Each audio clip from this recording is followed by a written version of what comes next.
Caroline, thank you so much for joining me today on Misunderstood. It's such an honor to finally meet you. Thank you for having me. Really Um, we, nice to meet you.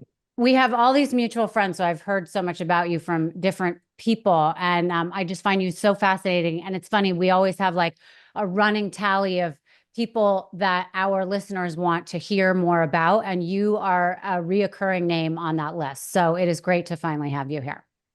Thank you. How exciting. I'm very happy to be here. I know. So I love that. I want to tell people that you are in Dubai right now. It's 7:30 at night for you. It's 10:30 in the morning for me. I love it. And I want to know first and foremost, what is going on in Dubai? Like you're sitting here all cozy. I love it. But I have never been, and I imagine that it is a place where it's very extravagant and all sorts of things happening. Is it similar to the United States in any way, shape, or form?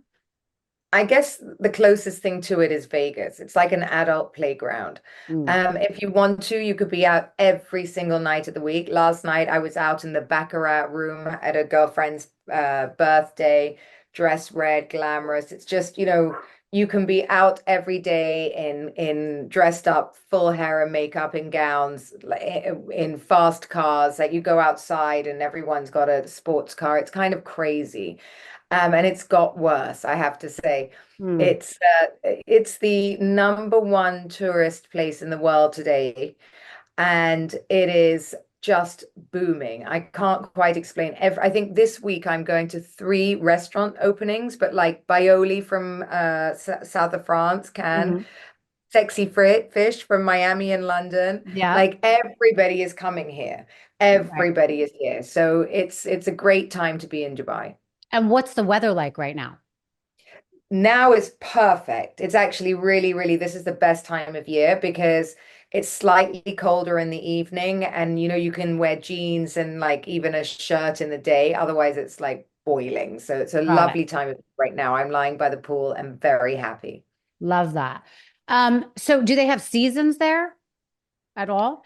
Well, summer is unbearable. So Mm. summer is like where everyone kind of like does a mass exodus out of Dubai. And then it's always hot. It's Got always it. we don't have like cold weather if that's what this is as cold as it's getting. So Right. And do you leave during the summer? I used to leave during the summer, but Dubai is so set up for this weather. The schools are actually wider. All the sports are brought indoors. All the playing's done inside. Everything, every place is air conditioned. In Dubai, nobody really, there's not like people don't walk to places. You take your car.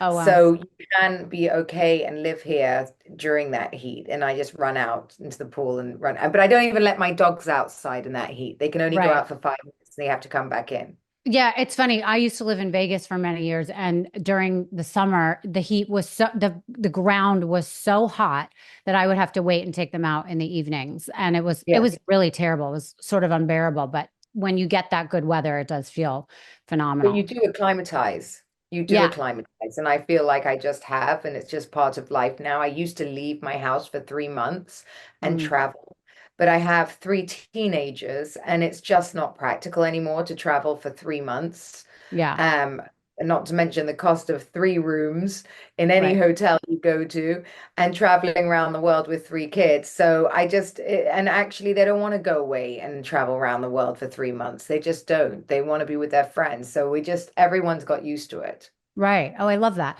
So you've been there what, 10 years now? Yes, it's absolutely just snuck up on me. I don't know how it's happened. It has been almost 10 years and I absolutely love it. I really love it. That's amazing. Wait, so take me back to what made you have make that decision to move there and remind our listeners like where you were in your life at that point. So 10 years ago, I just finished Ladies of London. In fact, Mhm. I had left Ladies of London. I think, anyone that's ever done reality TV will tell you it's very, very hard to make. It's a very stressful situation that you live in. Mhm. And mine was with my friends and family. So I decided to leave and I wanted just, a new time in my life.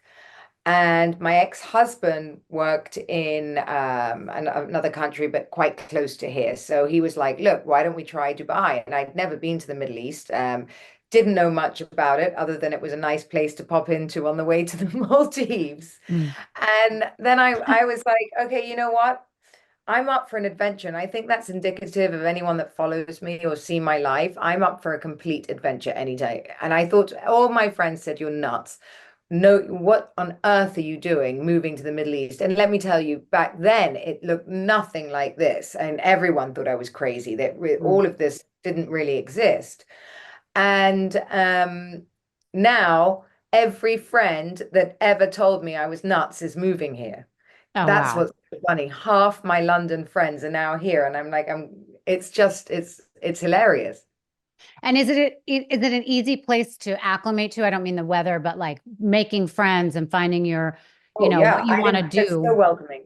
Everybody's so welcoming. So I ended up, just saying, because my ex-husband wanted to be closer to work, and he was always gone 2 weeks of every month. Mm. That I thought, okay, I'll give it a shot. And if I don't like it, I can go back, right? I mean, I always believe that you should try things, and if you don't like it, go back. But I never went back, and it was the best decision I've ever made. And it's just a wonderful place to bring up children and to have a life. Like, I mean, I still live in a house where I don't have a key. Like, Yeah.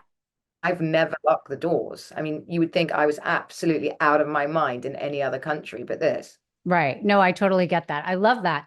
And don't they, I mean, I've heard that it's really much different there than in the United States or probably in London too, where you are very safe in terms of paparazzi or people being private. Is that correct? Yeah, you can't take a photo of someone without their permission. So there are Mm. no paparazzi. So it always makes me laugh when you see in the newspapers or magazines in America or in London going, so and so was caught on their Dubai holiday. No, they weren't. You called them. Oh, interesting. Okay. Okay, so take me back before you were on Ladies of London. I'm curious like how you even got into reality TV. Can you tell me a little bit about like your upbringing and how you found yourself on TV for the first time? Well, my upbringing is very, very English, and I think that's what probably catapulted me in the Bravo universe, I suppose, because they love, I guess I'm kind of a Lisa Vanderpump character in a Mhm. way, and they love that British accent. And I always find Americans are fascinated with us Brits. Love it. And yeah, it doesn't matter Because you what I guys could say say anything and sound in so this accent. smart Yes. and sexy. I love it. Yeah. It's so good. This accent, I could literally do anything, I know. And so I think, just I went to boarding school from 6 to 18. So I think I'm just hyper independent. I've always just done my own thing and followed my own path and never really conformed to many rules. Mhm. And I think that, when I started I was an entrepreneur first. So I built a business. I had 80 something female employees, raised my first, however many million in my late 20s, built a business for 10 years, which you all saw on Ladies of London. And I think when I had $22 billion worth of board directors and, Wow. investors. So I had a lot of pressure on me, and they wanted me to double my turnover.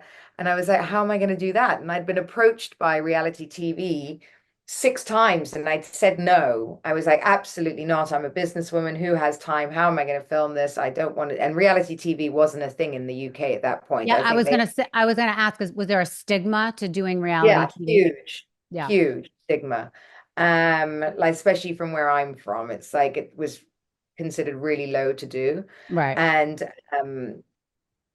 so I thought again, I'll give it a go. If I don't like it, I've always had the sort of this thing inside me, which is like try everything, because Mm. I thought to myself, if I get on it and I don't like it, what are they going to do? Force me? I'll leave. Right. They may not be happy with me, but I can get out. But what if I Right. love it and then I can't, and someone else has taken my job and I can't back in? Right. So that's always just like with moving to the Middle East. Exactly. I had the same thought process. Just try it. And if you don't like it, obviously it's really scary to do something like that. I had terrible anxiety the night. I'd never done TV. I'd never done anything like this. Hmm. Um, and that's how I ended up on TV. I think so many people was like, there were very few female CEOs back then with a big, big company like mine. Hmm. And, I was on the cover of like, Sunday Times and things like this for my business. So I think, everyone kept giving them my name. And that's Right. how I ended up on TV. And then I just suddenly thought, I just got closer and closer to it. I was like, after I said no, they said they were shutting the casting. Then I said, okay, I'll just do the casting. No one's going to see it. And then I was pretty much the first phone call. They're like, you got it. And then I was like, oh, now what? I wasn't expecting to get it. Right.